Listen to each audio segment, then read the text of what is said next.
Hola, un gusto estar con ustedes. Mi nombre es Rafael Peñaranda, médico pediatra, director y presentador del podcast de salud infantil en español, Dr. Rafita Radio. En esta época somos objetos de sobreinformación, con exceso de datos, reportes, recomendaciones, testimonios y visiones futuristas sobre el coronavirus que además llegan a cada minuto. Las redes, los noticieros, las revistas, los diarios y las charlas cotidianas están cargadas de eso. A diario tenemos múltiples invitaciones a actualizarnos con teleconferencias y reportes por correo electrónico. Por eso queremos presentar un resumen, con información de valor, precisando qué es el COVID-19, cómo se evita, cómo se comporta, cómo se trata y qué datos relevantes deben tenerse en cuenta. Recordemos qué es el COVID-19. Es una enfermedad infecciosa, producida por el llamado nuevo coronavirus, descrita desde diciembre de 2019.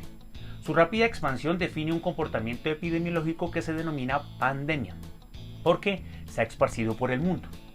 Ya conocíamos 6 coronavirus antes, 4 responsables de resfriado común y 2 de gran impacto reciente, produciendo uno el SARS en 2002 en China y otro el MERS en 2012 en el Medio Oriente, que mostraron una extensa enfermedad con mortalidad importante. Se ha entendido que de los 3 graves, incluyendo este nuevo coronavirus originario también en la China, han pasado del murciélago a los mamíferos inferiores y de ellos al hombre, continuando su propagación entre los humanos sin detenerse hasta ahora. A la fecha de este video, acabamos de pasar los 4 millones de infectados y unas 280.000 muertes en el mundo, siendo los países más afectados Estados Unidos, España e Italia, superando en impacto a la China, donde se inició la pandemia. Es altamente contagioso y se transmite de persona a persona a través de las gotas de moco y saliva que expulsan las personas que lo tienen, entrando en nuestro organismo por la nariz, la conjuntiva de los ojos y la boca. Se describe que un enfermo infecta hasta 3 personas más y así se multiplica exponencialmente. El coronavirus ya circula libremente, ya no es exclusivo de aquellos que viajaron y ahora cualquiera sin un contagio evidente lo puede tener. Incuba entre 2 y 14 días, que es el tiempo que pasa entre la adquisición del coronavirus y la aparición de los síntomas por COVID-19. Sus síntomas se parecen a la gripa, pero obviamente corresponden a una situación más seria que una gripa. Tenemos fiebre como principal signo de alerta, dolor de cabeza, congestión nasal, dolor de garganta, tos, opresión en el pecho y hasta dificultad para respirar. Algunos pacientes cursan con dolor abdominal y diarrea, motivando la consulta al hacerse sospechosos.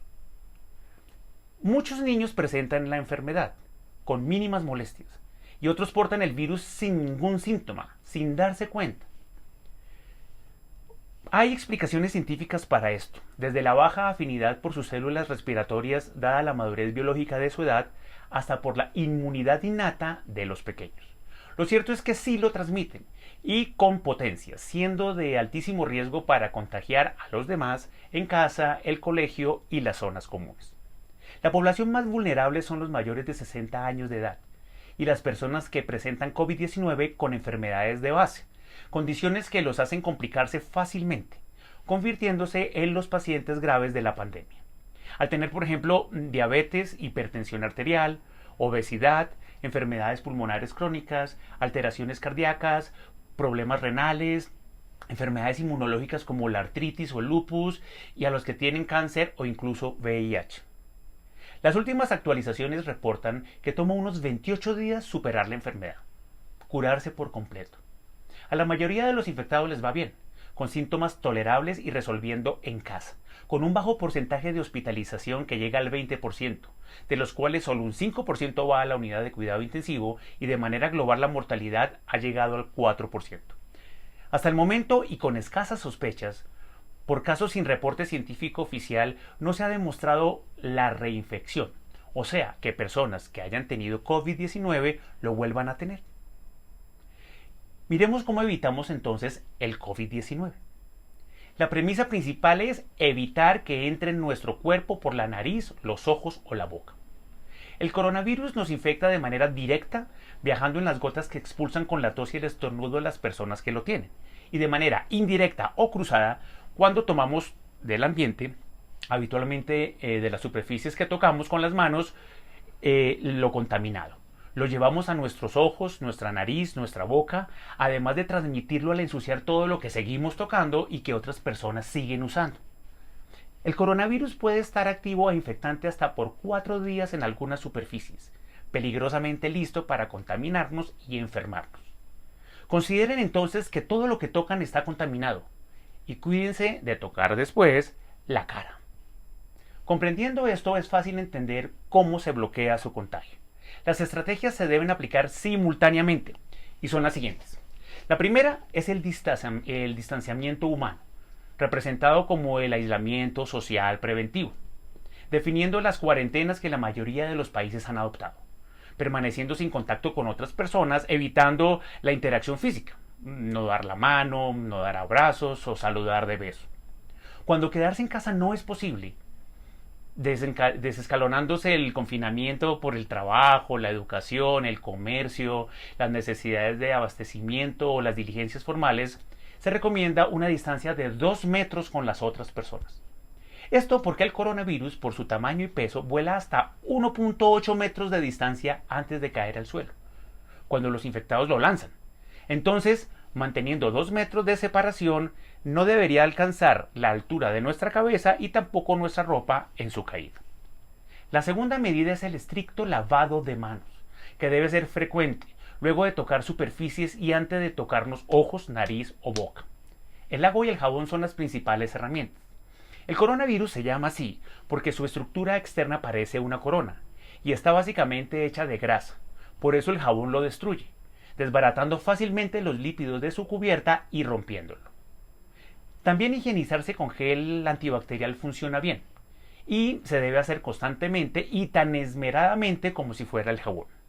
Recuerden que el coronavirus puede sobrevivir hasta 4 días sobre las superficies, insistimos en eso, y debemos limpiarnos todo el tiempo. La tercera estrategia son los métodos de barrera, donde el principal elemento es el tapabocas, que cubriendo nariz y boca evita que el que porta el virus, aun sin saber que lo tiene, lo disemine tosiendo o estornudando. Por eso debe usarlo toda la comunidad y todo el tiempo, insistiendo en su correcta colocación. El tapabocas convencional es suficiente contra las gotas. Los de alto filtro como el N95 o las máscaras industriales no son de rutina para la población general. El tapabocas convencional, una vez usado, no debe tocarse en su cara exterior. Debe retirarse doblándolo hacia afuera y desechándose con un posterior lavado de manos. La gente se siente protegida con él en la calle y en casa lo manipula como si estuviera limpio. Lo guarda en bolsos y bolsillos y a veces reposa sobre las mesas o junto a los lavamanos, para usarlo varias veces incluso contaminando donde se ha dejado descuidadamente. Los tapabocas de tela cada vez más en uso se deben manejar igual, sin tocar la cara externa y lavándolos después de cada colocación. No está recomendado el tapabocas en niños menores de 3 años de edad porque hay riesgo de asfixia. Otro método de barrera son las monogafas, habitualmente plásticas, que impiden que las gotas toquen los ojos y que se usan simultáneamente con los tapabocas. Se deben retirar sin tocar su cara externa igualmente y lavarse bien después de su uso, con el consabido lavado de manos final. El uso de guantes realmente no está recomendado. Dan una falsa seguridad y se utilizan mal. La gente usándolos toca todo con una confianza equivocada, contaminándose fácilmente. Se sienten aislados pero están recogiendo de todo con los guantes. Además olvidan higienizarlos y lavarse las manos frecuente y correctamente después por tenerlos puestos. Ojo, el uso de guantes no reemplaza el lavado de las manos. Llevar con nosotros gel antibacterial está recomendado, esparciéndolo con la misma técnica de lavado de manos. Además, tener sprays con alcohol al 70%, que es el mismo alcohol medicado, funciona bien para desinfectar las superficies que tocamos, como chapas, manijas y agarraderas antes del contacto. Las mismas manos higienizan bien con ese alcohol directamente. Recordemos que el gel antibacterial es, en esencia, alcohol con glicerina. Se ha recomendado viajar y regresar del trabajo con ropa diferente a la que usamos laborando, transportando las prendas en bolsas y lavándolas a diario. Esto aplica para el uso de calzado, que además debe realizarse una estricta limpieza al entrar a la casa, aplicando alcohol tanto en la suela como en las superficies externas. Igual se debe hacer con bolsos, maletas, llaves, celular, accesorios de frecuente manipulación, etc. Incluso tomar una ducha. Hay diluciones de hipoclorito y soluciones de amonio cuaternario que también se usan, pero el alcohol al 70% está muy bien. Como dato importante, está descrito que el coronavirus es expulsado en la materia fecal de los que lo portan, teniendo un gran riesgo de contaminación cuando se manipulan pañales o en las atenciones de higiene durante la diarrea o la simple asistencia de la deposición de quienes requieren ayuda independientemente de su edad. ¿Cómo se sabe que se tiene COVID-19?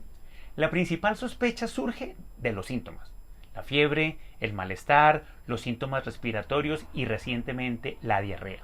La recomendación es establecer contacto con las entidades de salud que corresponda y, a través de las líneas de asesoría, recibir la orientación para el cuidado en casa, la consulta domiciliaria o la visita a los servicios de urgencias. Durante la atención médica en hospitales se evalúan los síntomas y la condición de los pacientes, niños y adultos, y si se cumplen criterios clínicos se ordenan los exámenes diagnósticos. Los complementarios incluyen hemograma, pruebas de sangre, incluso radiografía de tórax sin síntomas respiratorios. Según el compromiso, algunos pacientes se hospitalizan, pero la mayoría vuelven a casa con el concepto médico, la fórmula y recomendaciones. Sobre el diagnóstico formal vamos a decir lo siguiente. La prueba estándar para este momento se llama PCR en tiempo real, que técnicamente es una reacción en cadena de la polimerasa, la manera técnica de describirlo. Se toma una muestra de la nariz y la faringe con un hisopo, con un aplicador, y se envía a procesar. Su reporte toma de 3 a 10 días según los protocolos de los laboratorios, y el resultado positivo o negativo se demora en conocerse. Mientras se documenta esto, el aislamiento es obligatorio. La gente escucha la opción de las pruebas rápidas y suponen que son exámenes diagnósticos inmediatos que resuelven la duda médica. Se trata de la detección de anticuerpos específicos en la sangre, inmunoglobulinas, que por denominación corresponden a la M y a la G, determinando si se tiene enfermedad activa o si se tuvo contacto con el virus. En un par de horas hay resultados, pero estos anticuerpos solo son detectables luego de 10 días de tener la enfermedad y se usan más para el seguimiento de los enfermos y la monitorización del personal de salud que para diagnosticar COVID en urgencias. Su uso es restringido y su utilidad es limitada por eso. Los pacientes con la enfermedad COVID-19 que se deterioran, que se complican hemodinámicamente, se sobreinfectan, hacen falla respiratoria, falla multisistémica, requieren manejo en cuidado intensivo y que terminan falleciendo, son pocos al final. Pocos contra el universo del gran número de enfermos durante la pandemia.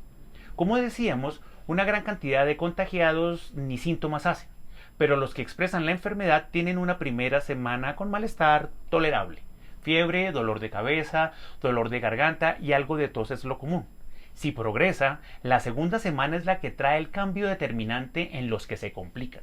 El decaimiento es extremo, hay dificultad respiratoria, aparece la necesidad de oxígeno, deshidratación, se sobreinfectan y hay descompensación de las enfermedades que ya se tenían.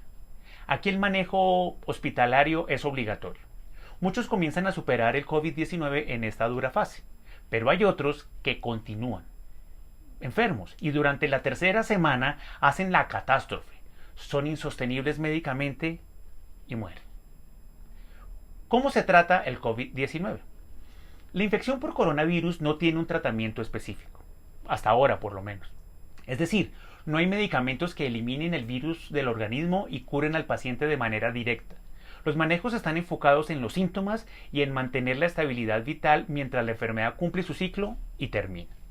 En casa tomamos acetaminofén, con mucha prevención frente al ibuprofeno, que ha descrito algunas lesiones en las personas que indiscriminadamente lo toman. No hay medicaciones preventivas ni curadoras del COVID-19.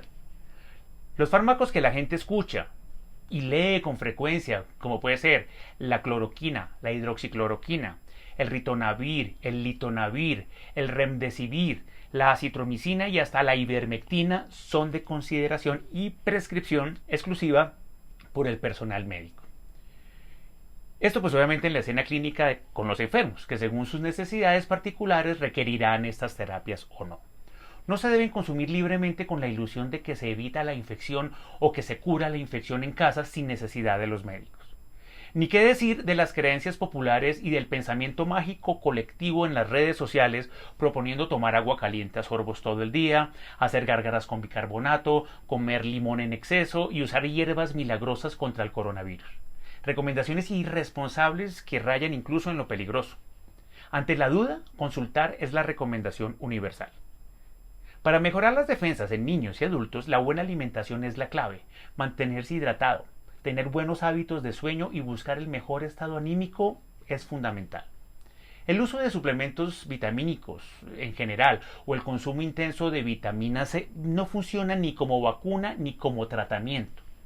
Las casas farmacéuticas ofrecen productos que elevan las defensas, y aunque su base farmacológica apoya este propósito, no cumplen la expectativa ni la esperanza de la gente que los consume. Ojo con el exceso de confianza en los remedios que hacen olvidar las medidas generales de protección que ya hemos revisado. Para finalizar, unos datos de interés. El aislamiento, con el confinamiento que representa, nos ha deprivado de luz solar, y esto trae deficiencia de vitamina D, fundamental en el metabolismo del calcio, como hormona en algunos procesos y como elemento natural en la defensa contra los virus. Buscar rescatar ratos de sol es una recomendación. Si hay dificultades con esto, los médicos pueden sugerir suplementos. Hay que hacer la consulta. El ciclo normal de vacunación de los niños no debe interrumpirse y se debe defender y respetar en lo posible para no perder dosis de vacunas en el plan habitual de inmunización. El COVID-19 no es la única enfermedad y lo prevenible debe seguir manejándose. Otra cosa es que si un niño está cursando con COVID-19, este sí debe esperar, debe aplazar su vacunación hasta superar la enfermedad. Las madres lactantes con COVID-19 no deben suspender la leche materna para sus bebés. Por ahí no hay transmisión, pero deben usar tapabocas y excelentes medidas de protección, barrera, lavado de mano, desinfección de superficies para evitar contagiarlos. Muchos niños y adolescentes están con educación virtual en este momento, lo que los expone extensamente al uso del Internet. Debe vigilarse lo que consultan, con quién se comunican en las redes sociales y cuidar los cambios de horario por estar conectados en exceso a través de los dispositivos electrónicos en la casa. Manejar los tiempos en pantallas, viendo series o usando consolas de juego es fundamental. Hasta el momento seguimos sin vacuna. Hay adelantos. Se cuentan 7 proyectos a la fecha en su búsqueda, en esa carrera por conseguirla, pero seguramente no habrá noticias hasta el 2021. Esperemos aprovechar pues toda esta información compartida con ustedes y que se cuiden mucho. Un abrazo para todos y nos vemos en un próximo video. Chao, chao.